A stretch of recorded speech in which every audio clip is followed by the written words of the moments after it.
علیکم ورحمۃ اللہ وبرکاتہ۔ سورۃ آل عمران آیت نمبر 93۔ اعوذ باللہ السمیع العلیم من الشیطان الرجیم من حمزہ ونفخہ ونفثہ۔ کل الطعام کان حلا لبنی اسرائیل، ہر قسم کا کھانا بنی اسرائیل کے لیے حلال تھا، الا ما حرم اسرائیل علی نفسہ من قبل ان تنزل التوراۃ، مگر اسرائیل نے جو خود پہ حرام کیا تھا اس سے پہلے کہ تورات اتاری جائے۔ قل فأتوا بالتوراۃ فاتلوها ان کنتم صادقین، آپ کہہ دو تم لاؤ تورات اور اسے پڑھو اگر تم سچے ہو۔ یہود کا اللہ کے نبی صلی اللہ علیہ وسلم پر ایک اعتراض تھا اور ان کا ایک باطل نظریہ تھا۔ وہ نظریہ یہ تھا کہ اللہ تعالیٰ اپنی کہی ہوئی بات کو نسخ نہیں کر سکتا۔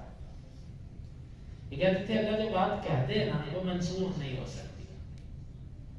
اسی وجہ سے انہوں نے عیسیٰ علیہ السلام کو نہیں مانا، کیونکہ عیسیٰ علیہ السلام نے تورات کے اندر کچھ بیان ہوئی چیزوں کو جو حرام تھی حلال کیا تھا اور کچھ حلال کو حرام کیا تھا۔ یہ کہتے تھے کہ اس نے تورات کی مخالفت کی ہے۔ عیسیٰ علیہ السلام کہتے تھے کہ مجھے اللہ کے حکم سے یہ کہا گیا ہے کہ یہ چیزیں منسوخ کرو اور یہ احکامات ہی کرو۔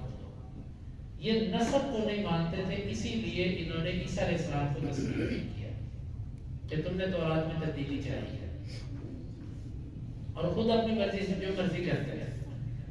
نسب اللہ کا نہیں مانتے تھے اور خود اپنی طرف سے تبدیلیاں ساری کرتے تھے۔ اسی طرح اللہ کے نبی صلی اللہ علیہ وسلم جب تشریف لائے تو انہوں نے بھی یہی اعتراض کیا۔ ان کے اعتراضوں میں سے ایک یہ بھی تھا کہ جی یہ نبی جو ہے یہ ہماری شریعت کو منسوخ کہتا ہے، ہماری تورات کی مخالفت کرتا ہے بعض چیزوں میں، اس لیے ہم اس کو نہیں تسلیم کرتے۔ گویا کہ ان کا بنیادی قانون یہ تھا کہ اللہ کی بات منسوخ نہیں ہو سکتی، اور یہ کہتے تھے نعوذ باللہ کہ جو نسخ ہے نا یہ کمزوری ہے، کہ ایک بندے نے پہلے بات کہی پھر اس کو احساس ہوا اس نے اس کو تبدیل کر دیا۔ یہ نسخ کو ایک کمزوری کہتے ہیں، حالانکہ یہ کمزوری نہیں ہے بلکہ نسخ ایک حکمت کا تقاضا ہے۔ تو یہ تو اللہ تعالیٰ نے بندوں کے تقاضوں کے مطابق ان کو احکامات دیے۔ ایک دور میں اللہ نے کوئی حکم نازل کیا کہ بھئی اب تک تم اس پر عمل کرو، جب وہ ضرورت پوری ہوئی اللہ تعالیٰ نے فرمایا اب اس کے بعد تم اس پر عمل کرو۔ اعتراض رب پر بنتا ہی نہیں ہے، لیکن یہودی یہ کہتے تھے کہ اللہ کی بات کبھی بدل ہی نہیں سکتی، اس میں نسخ آ ہی نہیں سکتا، لہٰذا جو نسخ کا قائل ہے جو کہتا ہے تورات کے اندر کچھ چیزیں اللہ نے منسوخ کی ہیں اس کو نہیں مانتے۔ یہ تھا ان کا بنیادی نقطہ۔ اللہ تعالیٰ نے یہاں پر ان کا رد کیا۔ اس آیت مبارکہ کا شان نزول بھی بیان کیا جاتا ہے۔ شان نزول اس کا یہ بیان کیا جاتا ہے کہ یہودی اللہ کے نبی صلی اللہ علیہ وسلم کے پاس آئے اپنے علماء سے مرکزی 4 سوالات لے کر۔ انہوں نے کہا کہ آپ کہتے ہو کہ میں ملت ابراہیم پر ہوں، اگر آپ واقعتاً ملت ابراہیم پر ہیں تو ابراہیم علیہ السلام تو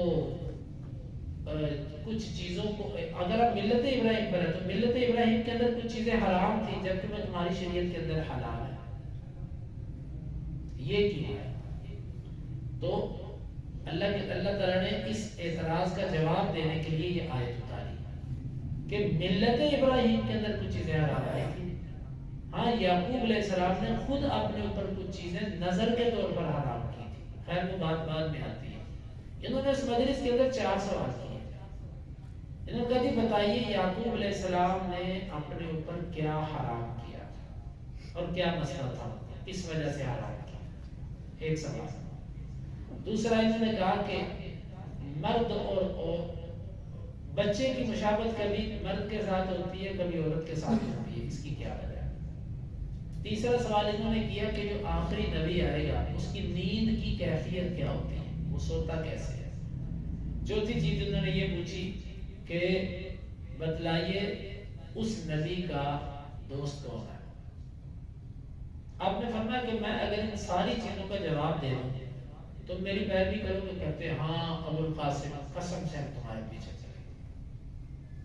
آپ نے فرمایا قسم دیتے ہو؟ ہاں ہاں ہم قسم دیتے ہیں۔ آپ نے فرمایا پہلی چیز تم نے پوچھی کہ یعقوب علیہ السلام نے اپنے اوپر کیا حرام کیا تھا، تو یعقوب علیہ السلام کو تکلیف تھی عرق النساء۔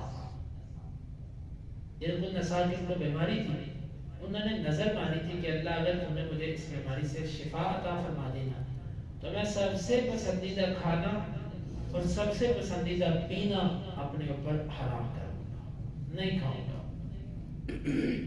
اور یہ سب سے پسندیدہ کھانا ان کا تھا اونٹ کا گوشت، اور سب سے پسندیدہ پینا تھا اونٹنی کا دودھ۔ آپ نے فرمایا جواب ٹھیک ہے؟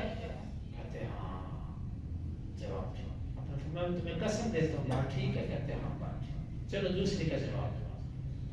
آپ نے فرمایا کہ دوسری بات یہ کہ بچے کی مشابہت کبھی عورت کے ساتھ کبھی مرد کے ساتھ، مسئلہ یہ ہے کہ دونوں کا پانی آپس میں ملتا ہے، جس کا پانی دوسرے کے پانی پر غالب آتا ہے نا، تو غالب آنے والے کے ساتھ بچے کی مشابہت ہوتی ہے۔ تو کبھی ماں ہوتی ہے کبھی باپ ہوتا ہے۔ فرمایا ایسے ہی ہے؟ ایسے ہی۔ آپ نے فرمایا تیسرا سوال تم نے پوچھا کہ وہ نبی جو ہے نا، وہ جب سوتا ہے اس کی آنکھیں سوتی ہیں، اس کا دل نہیں سوتا۔ اور آپ نے فرمایا کہ ولا ینام قلبی، میری آنکھیں سوتی ہیں، تنام عینایا ولا ینام قلبی، میرا دل نہیں سوتا۔ آپ نے فرمایا تمہیں میں اللہ کی قسم دیتا ہوں کہ یہ بات ایسے ہی ہے؟ کہتے ہیں ہاں یہ بات ایسے ہی۔ اب کہتے ہیں ابو القاسم تمہارے سارے جواب ٹھیک ہے، بس اب چوتھی بات کا جواب دے دو، اس پر ہم یا تمہارے پیچھے پیروی شروع کر دیں گے یا پھر ہم تم سے جدا ہو جائیں۔ آپ نے فرمایا کہ تم نے یہ جو بات پوچھی ہے نا کہ اس کا دوست کون ہے فرشتوں میں سے، یہ تو تمہیں بھی پتا ہے کہ سارے نبیوں پر وہی کون لے کر آتا ہے، وہی جو سارے نبیوں پر لے کر آتا ہے وہی میرے اوپر لے کر آتا ہے، وہ جبریل ہے۔ بس بس بس بس یہی مسئلہ ہے۔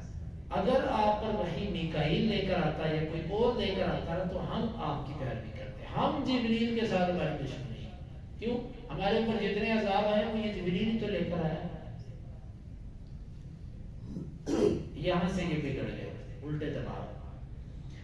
اللہ تعالیٰ نے ان کی اس بات کا جھوٹ کی بھی حقیقت قرآن کے اندر بیان کر دی کہ تم کہتے ہو نسخ نہیں ہوتا، نسخ تمہاری شریعت کے اندر بھی ہوا ہے۔ کیسے؟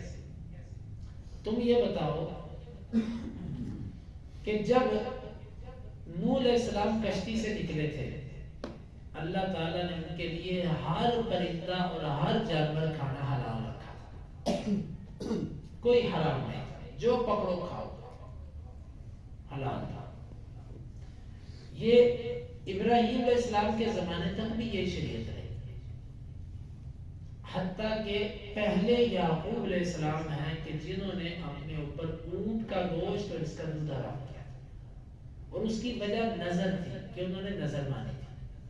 ہماری شریعت میں نظر کے طور پر کسی حلال چیز کو اپنے اوپر حرام کرنا جائز ہے، لیکن ان کی شریعت کی بات ہو رہی ہے۔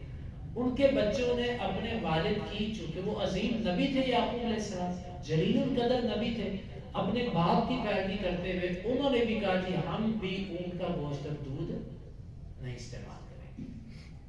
انہوں نے بھی اپنے، اب تم یہ بتاؤ کہ سارے کھانے بنی اسرائیل کے لیے حلال تھے کہ نہیں تھے؟ صرف یعقوب علیہ السلام نے اپنے اوپر ایک چیز کو حرام کیا تھا، تو یہ بتاؤ کہ جب تک یعقوب نے حرام نہیں کیا تھا وہ ساری چیزیں حلال تھیں کہ نہیں تھے؟ پھر جب یعقوب نے اس کو اپنے اوپر حرام کیا تو یہ نسخ تمہاری شریعت کے اندر آیا کہ نہیں آیا؟ بات سمجھیں آپ کہ پہلے یعقوب بھی اسے استعمال کرتے تھے، پھر یعقوب نے ایک چیز کو اپنے اوپر حرام کیا۔ یہ تبدیلی تو تمہارے مذہب کے اندر بھی ہے، اور یہ تبدیلی اگر عیسیٰ علیہ السلام کرے اور محمد صلی اللہ علیہ وسلم کرے تو تم کو ہم نہیں مانتے، تو یعقوب علیہ السلام نے جو کیا اس کو تم مانتے ہو۔ ایک بات۔ دوسری بات، یعقوب علیہ السلام پر بھی صرف اور صرف انہوں نے اپنے اوپر یہ چیزیں حرام کی تھی، لیکن جب تورات اتری ہے، تورات کے اندر بھی اس چیز کو بھی حرام کیا گیا اور اس کے علاوہ اور چیزوں کو بھی حرام کیا گیا، اور وہ یعقوب پر بھی حرام نہیں تھی۔ مثلا اللہ تعالیٰ نے قرآن میں ذکر کیا، آگے آئے گا انشاءاللہ، ان کے اوپر کچھ اور چیزیں بھی حرام کی تھی، وہ تو یعقوب پر بھی حرام نہیں تھی۔